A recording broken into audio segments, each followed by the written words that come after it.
संजय कुमार झा के नेतृत्व में बुधवार को सर्वदलीय सांसद दल जापान, कोरिया, मलेशिया, इंडोनेशिया और सिंगापुर के लिए नई दिल्ली एयरपोर्ट से रवाना हुए थे।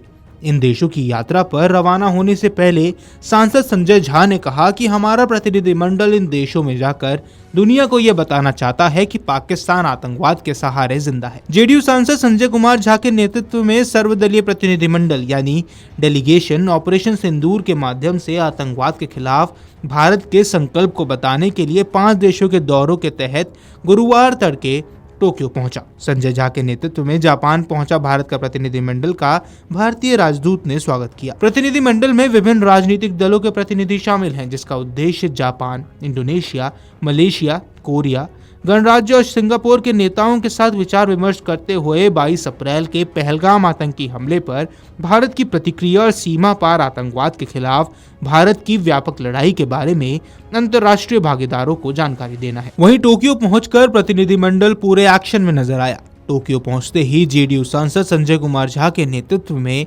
सांसदों के एक प्रतिनिधिमंडल ने टोक्यो स्थित भारतीय दूतावास में जापान में भारत के राजदूत सीबी जॉर्ज के साथ बैठक की।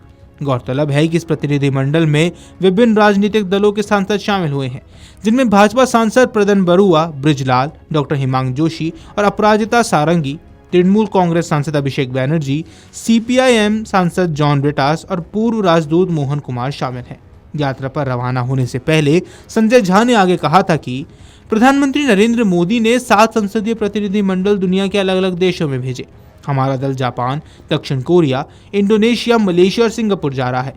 उन्होंने कहा कि पाकिस्तान का आतंकवाद कोई अलग समूह नहीं बल्कि उसकी राज्य नीति है और यही हमारा काम है कि हम ये सच्चाई पूरी दुनिया को बताएं। जेडीयू सांसद ने कहा कि अब पाकिस्तान के न्यूक्लियर ब्लफ से डरने वाला नहीं है। उन्होंने कहा कि हम ये स्पष्ट संदेश देना चाहते हैं कि अब बहुत हो गया, भारत अब आतंकवाद सहन नहीं करेगा।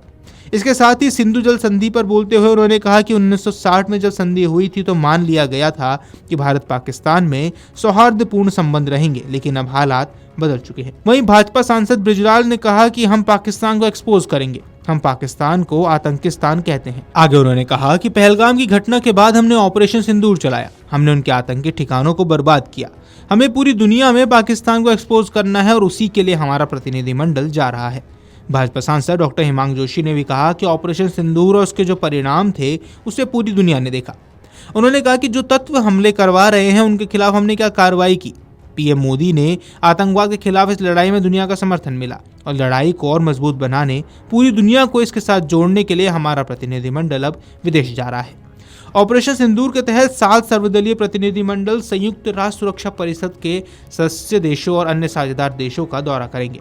इन दलों का नेतृत्व कांग्रेस सांसद शशि थरूर, बीजेपी के रविशंकर प्रसाद, बैजयंत पांडे, जेडीयू के सांसद संजय झा, डीएमके की कानिमोझी और एनसीपी एसपी के सुप्रिया सूले कर रही हैं। इस वैश्विक अभियान का उद्देश्य भारत के आतंकवाद के खिलाफ जीरो टॉलरेंस की नीति को दुनिया के सामने रखना और अंतर्राष्ट्रीय समर्थन जुटाना है। गौरतलब है कि वहीं किसी तरह से पाकिस्तान ने जम्मू कश्मीर समेत भारत के अलग अलग राज्यों में अपने यहाँ ट्रेनिंग पाए आतंकियों को भेजकर आतंकी घटनाओं को अंजाम दिया। उसकी विस्तृत जानकारी और जांच रिपोर्ट भी है, जिनसे इन घटनाओं में पाकिस्तान का हाथ साबित हुआ। इसी डोजियर में विदेश की आतंकी घटनाओं में पाकिस्तान और उसके आतंकियों के शामिल होने की जानकारी और रिपोर्ट्स भी शामिल हैं। ये डोजियर करीब 150 पन्नों का है।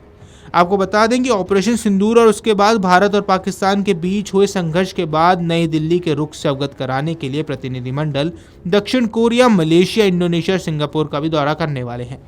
पहलगाम आतंकी हमले का बदला लेने के लिए भारतीय सेना ने पाकिस्तान और पाकिस्तान के कब्जे वाले कश्मीर में 9 आतंकी शिविरों को निशाना बनाया था।